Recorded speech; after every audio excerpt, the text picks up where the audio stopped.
పాడి పరిశ్రమలో మంచి లాభాలు సాధించాలంటే కేవలం మంచి గేదె జాతులను ఎంచుకోవడం మాత్రమే కాదు, వాటి పెంపకంలో తీసుకోవాల్సిన జాగ్రత్తలు కూడా తెలిసి ఉండాలి. అప్పుడే మనం మంచి లాభాలను పొందగలం. లేకపోతే పాడి పరిశ్రమ నష్టాల్లో ఉంటుంది. సో ఇప్పుడు పాడి పరిశ్రమలో తీసుకోవాల్సిన జాగ్రత్తలు మరియు షెడ్ నిర్మాణం, పోషణ మరియు సంరక్షణ ఇలాంటి మరింత సమాచారం పూర్తి వీడియోలో తెలుసుకుందాం. కాబట్టి వీడియోని స్కిప్ చేయకుండా చివరి వరకు చూడండి. మీరు ఇప్పుడే మన ఛానల్ని కొత్తగా చూస్తున్నట్టయితే ఫ్రీడమ్ ఫార్మింగ్ తెలుగు ఛానల్ని సబ్స్క్రైబ్ చేసుకోండి. పక్కనే ఉన్న బెల్ ఐకాన్ని ప్రెస్ చేయడం మాత్రం అస్సలు మర్చిపోకండి. ఇక ఆలస్యం చేయకుండా వీడియోలోకి వెళ్ళిపోదాం. హాయ్, హలో, నమస్తే, welcome to freedom farming Telugu channel. నేను మీ శిరీష కందుల.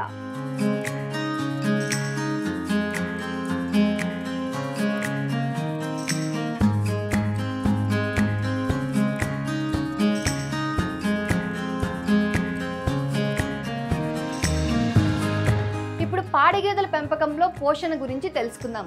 గేదెకు మనం ఇచ్చే పోషకపు ఆహారం మీదే పాల ఉత్పత్తి ఆధారపడి ఉంటుంది. మనం గేదెలకు మంచి ఆహారం పెట్టినప్పుడే పాలలో వెన్న శాతం ఎక్కువగా ఉంటుంది. మామూలుగా గేదెలకు దాని శరీర బరువులో 3% ఘన పదార్థాలు అవసరమవుతాయి. ఈ ఘన పదార్థాలు గడ్డి రకం పచ్చి మేతలో 25% ఉంటాయి. కాయజాతి పచ్చి మేతలో 20% ఉంటాయి. ఎండు మేత దానాల్లో 90% ఘన పదార్థాలు ఉంటాయి. దీన్ని గుర్తుంచుకొని గేదెలకు ఇవ్వాల్సిన మేతను మనం లెక్కించుకోవాలి.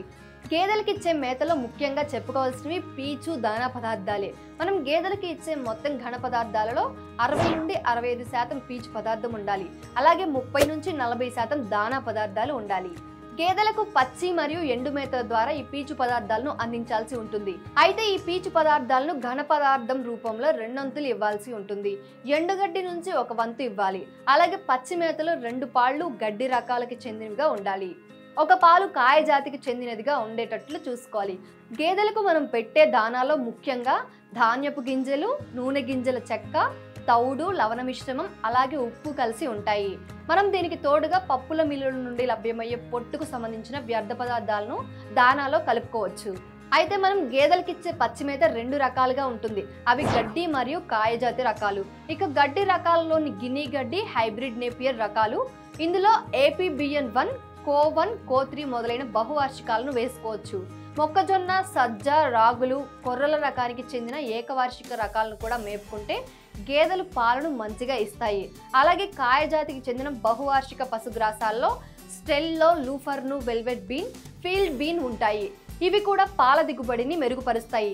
ఇక జనుము, అలసంద, పిల్లి పెసర, బేర్సింగ్, ఉలవలు వంటి ఏకవార్షికాలు కూడా వేసుకుంటే మంచిది. ఇవి తినడం వలన గేదెలు మంచిగా పాలనిస్తాయి. మనం ఇచ్చే ఎండుమేతలు ముఖ్యంగా వరిగడ్డి, జొన్న చొప్ప, మొక్కజొన్న చొప్ప, వేరుశెనగ కట్టె ఉండేలా చూసుకోవాలి. ఇప్పుడు పాడి గేదెల పెంపకంలో పాల దిగుబడి మంచిగా ఉండాలంటే ఏం చేయాలో తెలుసుకుందాం.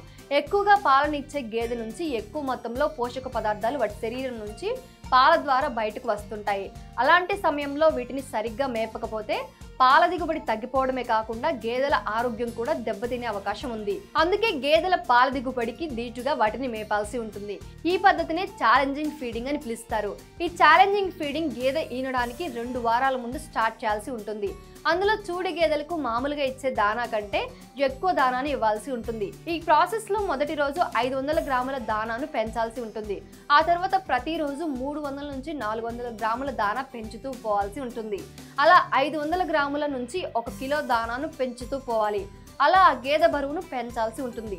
ఇక ఆ గేదె ఈనిన తర్వాత మామూలుగా ఇస్తున్న దానా కంటే అదనంగా 500 గ్రాముల దానాను ఇవ్వాలి. ఇలా 2 వారాల్లో అది తినగలిగినంత దానా ఇవ్వడం మర్చిపోవద్దు. అలా ఆ గేదె ఆ ఈతలో అత్యధిక పాల ఉత్పత్తి చేసే వరకు ఇవ్వాలి.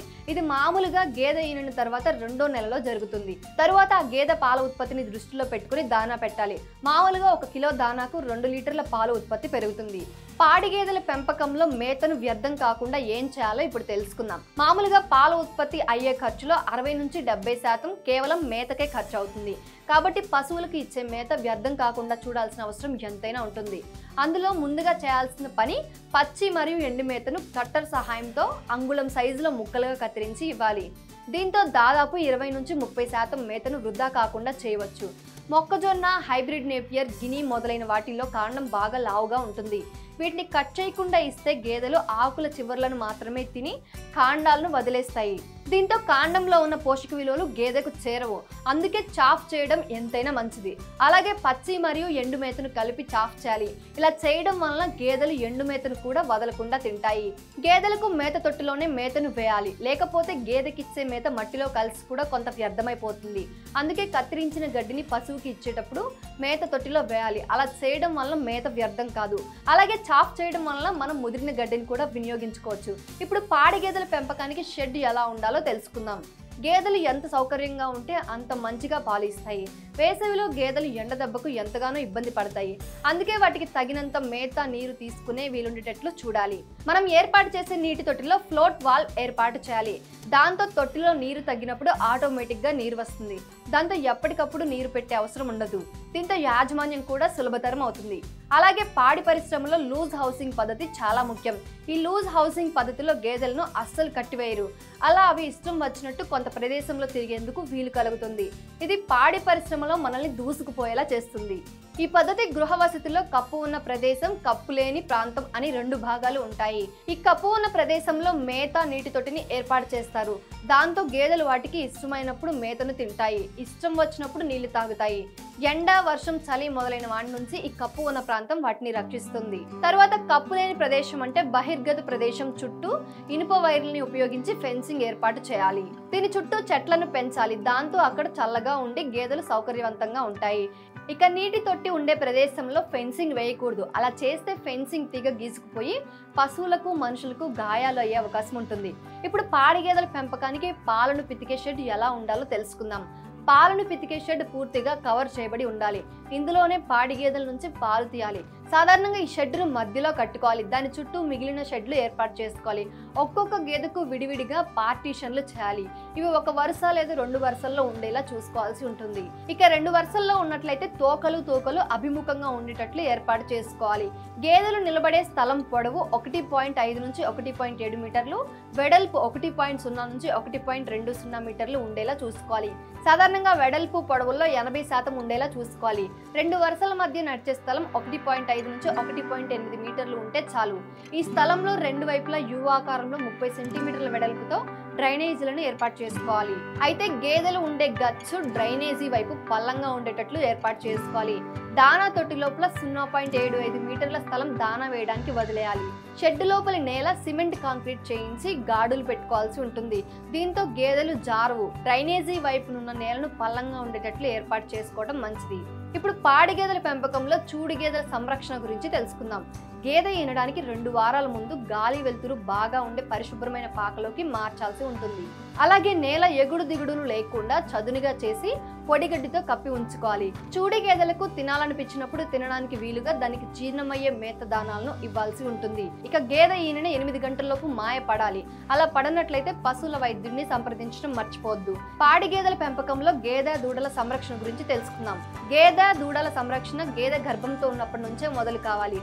అంటే చూడి గేదెలను బాగా మేపినట్లయితే అవి ఆరోగ్యంగా తయారవుతాయి. అలాగే కడుపులో ఉన్న దూడలు కూడా బలంగా పెరుగుతాయి. ఇక దూడ పుట్టిన వెంటనే దాని ముక్కులో ఉన్న జిగురు పదార్థాన్ని తుడిచివేయాల్సి ఉంటుంది.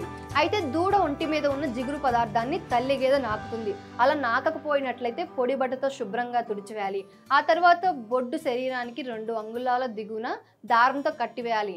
మంచి కత్తెరతో కత్తిరించి టింక్చర్తో అద్దడం మర్చిపోవద్దు. ఇలా చేయడం వల్ల చీమ పట్టదు. ఇంకొక ముఖ్య విషయం ఏంటంటే దూడ పుట్టిన అరగంటలోపు దూడకు జున్ను పాలు తాగించాలి. అలా చేయడం వల్ల దూడకు శక్తితో పాటు యాంటీబయాటిక్స్ అందుతాయి. దూడను మంచిగా పెంచితే అది ఎంతో విలువైన పాడి పశువుగా మారుతుంది. ఇప్పుడు పాడి గేదెల పెంపకంలో పాలు ఎక్కువ కాలం నిల్వ ఉండాలంటే ఏం చేయాలో తెలుసుకుందాం. పాలను పితికిన వెంటనే పాల ఉష్ణోగ్రత, గేదె శరీర ఉష్ణోగ్రత ఒకేలా ఉంటుంది. ఆ ఉష్ణోగ్రత దగ్గర సూక్ష్మ క్రిములు త్వరగా పెరుగుతాయి. దీంతో పాలు చెడిపోతాయి. అందుకే పాలను పితికిన వెంటనే పాల ఉష్ణోగ్రతను తగ్గించాలి. దానికోసం పాల క్యాన్ చుట్టూ తడిగుడ్డతో చుట్టాలి, లేకపోతే చల్లని నీటి తొట్టిలో ఉంచాలి. దాంతో పాలు కొన్ని గంటల పాటు చెడిపోకుండా ఉంటాయి. ఈ పాల క్యాన్ నీటి తొట్టిలో మెడ వరకు మునిగేటట్టు ఉంచితే ఒక రాత్రంతా పాలు నిల్వ ఉంటాయి. పెద్ద పెద్ద ఫారాల్లో బల్క్ కూలర్లు ఉపయోగించి పాలను నిల్వ చేస్తారు. మీరు ఇలా పలు విషయాల మీద మీకు అవగాహన ఉంటే పాడి పరిశ్రమలో మంచి లాభాలను పొందే అవకాశం ఉంటుంది. కాబట్టి ఫ్రీడమ్ యాప్లో ఈ డైరీ ఫామ్ గురించి, పాడి గేదెల సంరక్షణ గురించి మరింత సమాచారం ఉంది. అక్కడ ఎవరైతే మీకు రియల్గా డైరీ ఫామ్ రన్ చేస్తూ పాడి గేదెల సంరక్షణ పూర్తిగా తెలిసిన వ్యక్తి ఉన్నారో వాళ్ళే మీకు క్లియర్గా వీడియో కాల్ రూపంలో గైడ్ చేస్తారు. మీకు ఎలాంటి డౌట్స్ ఉన్నా ఒకసారి వీడియో కాల్ చేస్తే మీకు ఎలాంటి డౌట్స్ ఉన్నా క్లియర్ అయిపోతాయి. కాబట్టి ఆలస్యం చేయకుండా ఇప్పుడే ఫ్రీడమ్ యాప్ని డౌన్లోడ్ చేసుకోండి.